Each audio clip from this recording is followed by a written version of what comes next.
ত্রিপুরার সিপাহীজলা জেলার মধুপুর থানার অন্তর্গত কোনাবন হরিহরদোলা সীমান্ত এলাকায় এক বিশেষভাবে সক্ষম কিশোরীকে একাধিকবার ধর্ষণের অভিযোগে গ্রেপ্তার করা হয়েছে 50 এক ব্যক্তিকে।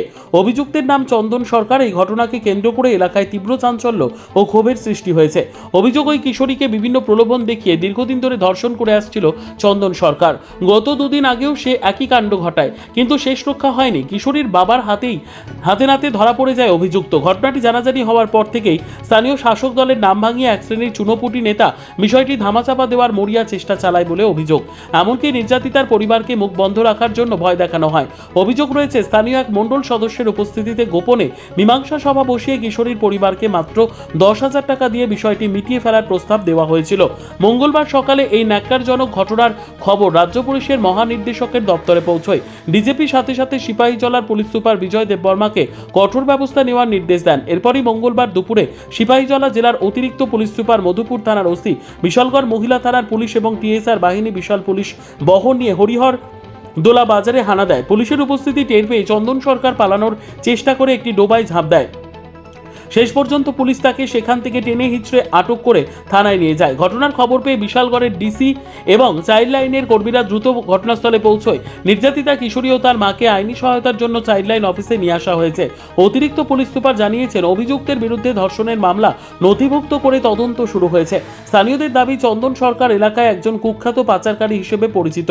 তার বিরুদ্ধে অতীতেও নারী নির্যাতনের অভিযোগ রয়েছে। তার প্রথম স্ত্রী চন্দনের অত্যাচারে অতিষ্ঠ হয়ে আত্মহত্যা করতে বাধ্য হয়েছিলেন। এছাড়াও এলাকায় অন্য এক মহিলার সঙ্গে আপত্তিকর অবস্থায় ধরা পড়ে পুলিশের চাপে তাকে বিয়ে করতে বাধ্য হয়েছিল সে। অভিযুক্ত চন্দনের বর্তমান স্ত্রী স্থানীয় শাসক দলের মহিলা মোর্চার সম্পাদিকা। অভিযোগ, তার স্ত্রী এবং নিকট আত্মীয় মণ্ডল সদস্য সমীরের রাজনৈতিক দাপট ও বিধায়িকার প্রভাব খাটিয়ে নির্যাতিতা পরিবারকে ক্রমাগত হুমকি দেওয়া হচ্ছিল। বর্তমানে অভিযুক্ত পুলিশি হেফাজতে থাকলেও স্থানীয়দের দাবি, রাজনৈতিক প্রভাব খাটিয়ে চন্দন সরকার যাতে কোনোভাবেই পার না পায়। গোটা এলাকা এখন অভিযুক্তের দৃষ্টান্তমূলক শাস্তির দাবিতে উত্তাল। আইনের হাত কতদূর পর্যন্ত অভিযুক্তকে পৌঁছে দেয়, সেদিকেই তাকিয়ে রয়েছে এলাকার মানুষ। স্যার, একজনকে যে আটক করা হয়েছে তাকে অ্যাকচুয়ালি আজকে সকালে গোপন সূত্রের ভিত্তিতে আমাদের কাছে একটা ইনফরমেশন আছে যে মধুপুর কোনাবন এলাকায় একটি মেয়ে সেক্সুয়াল এক্সপ্লয়টেশনের শিকার হচ্ছে। তো সেই মোতাবেক আমরা মধুপুর থানা, ডিস্ট্রিক্ট পুলিশ এবং সিপাহীজলা জেলা চাইল্ড লাইন সম্মিলিত প্রয়াসে আমরা ওই মেয়েটাকে রিকভার করি ওই কোনাবন গ্রাম থেকে, এবং যার এগেনস্টে অভিযোগ, ওই অভিযুক্তকে আমরা ওই এলাকা থেকে ডিটেন করে থানায় নিয়ে আসি। এই ব্যাপারে আমরা তদন্ত চালিয়ে যাচ্ছি। একটা নির্দিষ্ট কেস, একটা রেজিস্ট্রেশন হবে, তারপর তদন্ত শুরু হবে। মেয়েটা কি সুস্থ আছে স্যার? হ্যাঁ, এমনিতে শুনলাম যে মেয়েটা নাকি শারীরিকভাবে অক্ষম। আমি বিশেষভাবে